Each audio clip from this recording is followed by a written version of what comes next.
Boker Tov, 24 du mois de Cheshvan, 22 novembre, aujourd'hui, veille de Shabbat, la paracha de Chaye Sarah. La paracha, donc justement, qui nous parle de la vie de Sarah. Chaye, on sait que Chaim, c'est la vie de Sarah. Mais quand on regarde, on ouvre la paracha, premier verset, nous annonce que Sarah décède. Sarah, la vie de Sarah a duré Mea Shana, Esrim Shana, Veshev Shanim, 127 ans, Sarah. Et donc, on nous dit, voilà la vie de Sarah. Alors, comment on appelle cette paracha Chaye Sarah, alors que de suite, le premier verset nous dit que ça y est, Sarah décède dans cette paracha. C'est une paracha qui traite donc du décès de Sarah. Même les personnes qui sont les chazanim, les officiants qui sont du métier, quand ils font la prière Shabbat, il y a un air spécial un peu plus triste, ce qu'on appelle le makam hijaz, parce que c'est un moment un peu de tristesse, cette paracha. En général, les airs vont en fonction de la paracha. Comme la paracha est triste, s'il te plaît, comme la paracha est triste, alors, justement, on fait un air un peu plus triste. Donc, comment ça se fait que Chaye Sarah, la vie de Sarah? Et donc, nous disent nos sages, Sarah nous a appris quelque chose. Notre matriarche nous dit que c'est vrai que 127 ans de souffrance. Elle ne peut pas avoir d'enfant pendant la majorité de sa vie. Elle voit que sa servante, de suite, a un enfant avec son mari. Après, elle voit que l'enfant de la servante dévergonde son fils à elle, qu'elle a eu à l'âge de 90 ans. Allez, ça va, elle veut plus cet enfant. Elle voit tout ça, Sarah, tout ce qu'elle a souffert. Après, elle entend que son fils unique, Yitzhak, Akadosh Baruch Hu, demande à son mari de le sacrifier. Tout ce qu'elle a vécu, toutes les souffrances qu'elle a eues, cette femme. Alors, nous disent nos sages, malgré le fait que toutes les souffrances qu'elle a eues, Chaye Sarah, pour elle, c'était une bonne vie. Comment ça se fait? Comment on peut appeler ça une vie avec tellement de souffrances, autant de souffrances? Nous disent nos sages, la seule consolation de Sarah, que Sarah avait, c'est que Baruch Hashem, elle savait qu'elle avait un mérite, au moins un mérite, elle avait beaucoup, mais au moins un mérite, c'est qu'elle aidait son mari Abraham à avancer dans la Torah et à éduquer les personnes, ses communautés, ses élèves, etc., dans la Torah. Et donc Sarah, malgré le fait qu'elle a tellement souffert dans sa vie, elle avait de quoi se lamenter et être triste, s'attrister. Mais non, comme elle avait comme consolation, comme force d'avoir ce titre-là, cette qualité de la femme d'Abraham et de le faire avancer dans la Torah, elle dit, rien que j'ai ça c'est plus que tout pour moi. Il faut savoir qu'une personne, des fois, ne mérite pas d'étudier ou quoi, mais quand il aide, quand il fait en sorte pour qu'une personne à côté de lui, que ce soit son mari, son frère, un ami, tout, étudie, alors il a beaucoup de mérite. Je pense que ça a été déjà dit, quand une femme, la Gemara de Brachot dit, quand une femme, quel mérite ont les femmes du fait que la femme n'étudie pas la Torah? Comme une femme doit s'occuper du foyer, de la maison, etc., elle n'a pas l'obligation d'étudier la Torah, sans bien sûr les lois qui la concernent. Donc quel mérite a une femme? Est-ce qu'il n'y a pas un plus grand mérite que l'étude de la Torah? Donc à la femme, quoi, on lui enlève ce mérite? Non. Le mérite de cette femme, c'est quand elle envoie son mari, ses enfants à l'école juive, etc., qu'elle les fait avancer dans la Torah, elle a beaucoup plus de mérite. Et il faut savoir que quand une femme envoie son mari ou à la synagogue étudier la Torah, elle est à la maison sur le canapé, et lui, il est à la synagogue en train d'étudier ou en train de faire sa prière. Qui a le plus de mérite? Nous, on aurait dit, c'est sûr que c'est le mari. Il a passé à la synagogue, étudier la Torah et tout, il a son livre, il fait son Teilim. Nos sages nous disent que non. C'est la femme qui a plus de mérite. Pourquoi? Attends, elle est sur le canapé, elle a plus de mérite que moi. Ça n'a pas l'air d'être équitable. On dit qu'en fait que un homme, quand il va à la synagogue, combien de temps il va à la synagogue? Si regarde, on va dire qu'il rentre à la synagogue Shabbat matin. D'accord? On va dire qu'il arrive à l'heure. On va dire la prière, elle commence à à 9h. Donc de 9h, on va dire à midi, il est à la synagogue. Il est à la synagogue, physiquement, il est à la synagogue. D'accord? Le temps qu'il rentre, qu'il embrasse celui-là et celui-là, ça fait 9h10. Il va chercher un café, il veut boire un café, ça fait 9h12. Après, il met son talit. Ah, celui-là, comment tu vas? Après, il voit quelqu'un qui a pris sa place, il commence à s'énerver, etc., etc. Au milieu de la prière, il oublie de rigoler un peu. Et des fois, malheureusement, il descend parce qu'il ne peut pas se passer de son anisette. Et tout ça, donc finalement, à la synagogue, il y était 3 heures. Mais combien de temps a-t-il prié? S'il a prié 1h30, 2 heures vraiment de prière, c'est magnifique. Donc lui, il a pris 1h30, 2h. Bon, c'est déjà ça. Mais la femme, du moment qu'elle a envoyé, elle a dit, mon mari, même que j'ai besoin de toi pour essayer de faire ça ou ça, va à la synagogue, va étudier. La femme a le mérite de 3 heures de prière ou d'étude de Torah. Elle l'a envoyé pour 3 heures. D'accord. Pareil, quand il va à un cours de Torah. Un cours de Torah, il va 1 heure de cours de Torah. Bon, c'est très bien comment ça se passe. Mais du cours, il y a 3 ou 4 téléphones. Après, il fait un peu les brachot, maisonnotes, il mange tout ça, il boit un petit truc.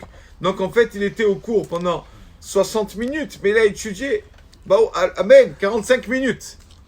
Pareil, la femme qui l'a envoyé étudier son mari, elle a 60 minutes de récompense d'étude de Torah. Parce que elle a envoyé pour étudier. Ce qu'on dit tous les matins. Shalom Rav lo ave Torah techa. Heureux sont les personnes qui aiment la Torah. C'est ces femmes-là qui envoient leurs enfants, leurs maris avancer dans la Torah. Ces femmes n'ont pas d'obstacle. Nous, on a un obstacle quand on étudie, au milieu on s'arrête, tout ça. C'est pas le top. On doit être dans l'étude sérieux. Mais tandis qu'une femme, non.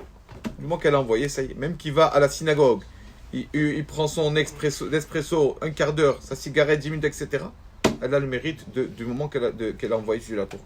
Il y a une yeshiva assez connue qui s'appelle la yeshiva de Hebron. Hebron, on sait que c'est une ville, mais il y a une yeshiva de Hebron dans le quartier de Géoula. Une yeshiva rabotaille où il y a plus de 300 élèves à ce jour. Plus de 300 élèves et beaucoup de rabbanim donc, ont été formés dans cette yeshiva Hebron Géoula. Il y avait là-bas une cuisinière, une tabachite, une cuisinière. Et donc cette cuisinière, son mazal était comme ça, elle ne s'était pas mariée. Et des fois, elle avait un peu des moments de tristesse, la cuisinière. Et une fois, le Rosh Yeshiva, Rabbi Yecheskel Sarna, le Rosh Yeshiva de l'époque, il lui dit, ma fille, je te vois aujourd'hui, je vois que tu n'es pas bien. Elle dit, oui, Rabbi, c'est vrai. C'est vrai. Bon, c'est mon mazal, donc quand je me a voulu comme ça. Mais je n'ai pas eu un mari, je n'ai pas eu d'enfant, tout ça. Il lui a dit, écoute-moi bien. Sache que le jour où Bezrat Hashem te rejoindra le monde futur, après 120 ans, sache que tous ces enfants-là, ces étudiants de Torah, qui tu leur as fait à manger matin, midi et soir, tout cela vont t'accompagner. Et tous ces mérites vont t'accompagner. Tu es arrivé devant Hashem avec des générations de rabbanim, d'enfants et de petits-enfants qui ont avancé dans la Torah grâce à toi, qui ont pu manger, parce que si on ne mange pas, on n'est pas en même temps, donc pas bien étudié, on n'est pas concentré. Donc grâce à toi, ils ont étudié, et tout ce mérite de cette Torah-là, c'est toi. C'est toi. Elle s'appelait Madame Mina. Donc c'est toi, Rivka. Rivka Mina. C'est toi, Rivka, c'est toi, ta récompense à toi. Tous ces élèves pendant des années. Et donc ils font comme ça. Et comme ça, elle avait toujours cette émona, elle avait cette consolation. Ils disent tout ça, c'est mes enfants. Et donc, un jour, à la yeshiva de Hebron, un soir, il y a donc un mariage d'un élève assez connu. Et donc, 297 élèves vont au mariage. Heureusement que ça ne coûte pas comme le mariage en France, en Israël. 297 élèves vont au mariage en dehors de la ville. À Be'er-Sheva, mariage à Be'er-Sheva d'un des élèves. Il reste 3 élèves. Le téléphone sonne à la yeshiva. Dans les yeshivot, il y a les téléphones publics, téléphones tsibouri, les cabines. Et donc le téléphone sonne, un des élèves qui répond, dit bonjour, je suis une infirmière de l'hôpital Sha'arei Tzedek. Oui, bien sûr, qu'est-ce qui se passe? Madame Rivka Mina, la cuisinière, est décédée, a quitté ce monde. Bon. Et donc, on a vu, donc elle nous a toujours dit, pendant des jours, tous les jours de sa maladie, elle nous a dit, écoutez, je ne vous demande rien du tout, mais je vous laisse un petit papier. Je vous laisse un petit papier. S'il vous plaît, qu'est-ce qui est marqué sur le papier? Tous les jours, on voyait son papier, elle nous disait, le papier. S'il vous plaît, avertissez mes enfants et petits-enfants le jour de ma mort pour qu'ils viennent à mon enterrement. Et l'infirmière dit à l'élève, on n'a jamais compris, enfants et petits-enfants, c'est méchant cela. Il n'y a personne qui vient la voir à l'hôpital. On n'a pas compris. Elle a mis ce numéro, on a appelé. Voilà, on ne sait pas sur quoi on est tombé. Il a dit, eh oui, nous sommes ses enfants et petits-enfants. Nous sommes des générations. Cette femme a beaucoup d'enfants et petits-enfants. Nous sommes la yeshiva de Hebron. Merci beaucoup. Elle a dit, voilà, cette femme est décédée. Et merci, donc on va voir, on va s'occuper des modalités de l'enterrement, la Chevra Kadisha, etc. On s'occupe, nous. Laissez-nous, c'est nous la famille, dit l'élève, un des 3 élèves. C'est nous la famille, laissez-nous. Il raccroche un gros soupir, il dit. Ah, c'est pas juste, c'est pas juste. Son copain dit quoi? Qu'est-ce qui est pas juste? Il dit, écoute, elle est décédée. Mais quoi, c'est pas juste? Kadosh Baruch Hu décédé, c'est le moment, c'est le moment. Il a dit, non, mais ça me fait de la peine quand même. Parce que le Rosh Shiva lui a toujours promis à cette femme. À Rivka, il lui a dit, le jour de ton enterrement, il y aura des centaines. Elle est décédée. Et on sait qu'à Jérusalem, on fait attention à ce qu'on appelle Halanat Hamet. On doit faire attention de partout à ça. De ne pas laisser le mort longtemps, comme ça, sans l'enterrer. Il faut vite l'enterrer le plus vite possible. Le mort souffre. Il y a une phrase qu'avait dit le Rosh Yeshiva. Regardez cette phrase. Si un homme aurait su combien de mal, de souffrance son âme aura entre le moment de la mort et entre le moment de l'enterrement, alors l'homme aurait pris une chaise et se serait assis à côté de sa tombe, d'accord? Comme ça, dès qu'il doit décéder, qu'il tombe de suite. Comme ça. Tellement que la Neshama, c'est pour ça qu'on dit Tehilim. On ne laisse pas un corps sans Tehilim entre l'enterrement et entre la mort et l'enterrement. Parce que la Neshama souffre, comme ça. Il dit, il vaut mieux pour une personne, comme ça disent les anciens de Jérusalem, il vaut mieux pour une personne se reposer 1000 ans, 10 siècles, en dessous la terre, après la mort, que de rester 1 heure au-dessus de la terre sans être enterré. Tellement que l'âme souffre quand il n'y a pas de télim, quand il n'y a rien. Des fois, on croit qu'on fait, on cavode aux défunts, qu'on le laisse 3 à 4 jours comme ça, pas du tout. On le fait plus souffrir que tout. Oh, c'est connu, c'est pas un scoop, c'est une halakha connue. Voilà. Et donc, ils ont dit, comment on fait? Les élèves ne sont pas là. Nous, on doit l'enterrer. On est 3, on est un peu mignonne. Bon, on va trouver mignonne. Et tous ces élèves que leur a fait à manger et tout. Ils vont voir le Rav de Yerushalayim qui était à l'époque le Rav Tzvi Pessar Frank, qui habitait pas loin de la Yeshiva. Sa maison n'est pas loin de la Yeshiva, là-bas, à Géoula. Ils vont lui voir à Bénou. On a un problème comme ça et comme ça. Cette femme a une promesse du Rosh Yeshiva que des centaines d'élèves vont l'accompagner parce que c'est elle qui leur a donné à manger pendant des années, c'est elle qui leur a cuisiné. Rabbi, on a un problème. 297 élèves qui ne sont pas là. On est 3. Qu'est-ce qu'on fait, Rabbi? Quand je crois décider comme ça, La halakha, pour le bien du défunt, ne la laissez pas souffrir sa neshama. Enterrez-la ce soir. D'accord, le Rav de Yerushalayim a tranché, il a tranché, Rav Tzvi Pessar Frank a tranché. Les 3 élèves rentrent à la yeshiva, commencent à s'occuper, on va appeler tout ce qu'il faut faire, et réunir un minyan, tout ça, 10 personnes. Et le téléphone ressonne. Et une femme qui appelle, hey, bonjour, c'est moi qui ai appelé, il y a 3 quarts d'heure, c'est moi qui ai appelé. Tout. Oui, calmez-vous, c'est moi que vous avez eu. C'est moi, qu'est-ce qui se passe? Je suis là, l'infirmière chez RSX, qu'est-ce qu'il y a?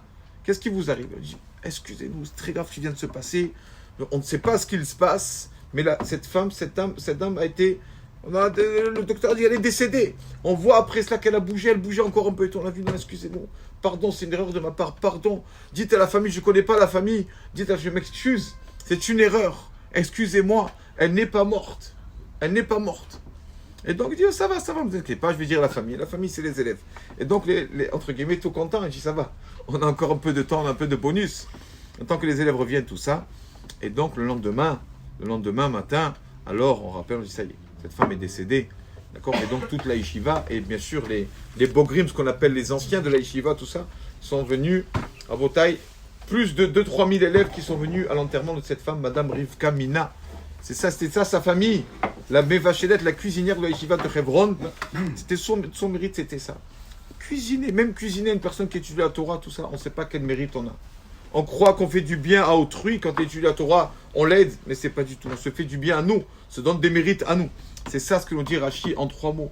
Les années de Sarah, malgré le fait que c'est une femme qui a souffert toute sa vie, Rashi Kulan, Shavim de Tova, pour elle c'était des bonnes années. Parce qu'elle a su qu'elle a mérité d'avoir un mari comme Abraham, et de pouvoir le faire avancer, de l'aider, de l'épauler matériellement. Et grâce à ça, il a pu s'élever lui, spirituellement, non seulement lui, et bien sûr les centaines d'élèves de personnes qu'Abraham a convertis et a fait avancer dans la Torah. Baruch Adonai Leolam. Amen.